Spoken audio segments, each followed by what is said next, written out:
সবাইকে শুভ নববর্ষের অনেক অনেক প্রীতি ও শুভেচ্ছা। বড়দের প্রণাম, ছোটদের অনেক ভালোবাসা।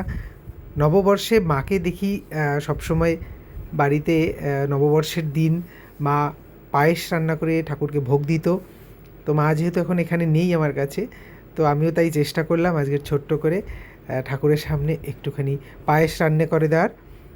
তো সকাল সকাল উঠেই আমি দেখো ঠাকুর ঘর পরিষ্কার করে নিয়েছিলাম।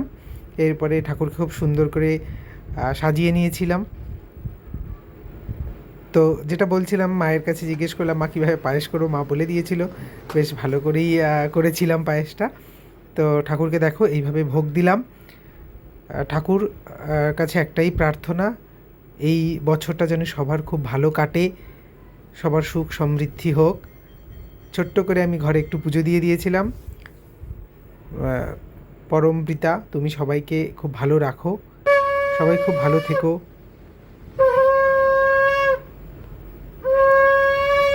এই আমার ছোট্ট ওয়াল ঠাকুর ঘর।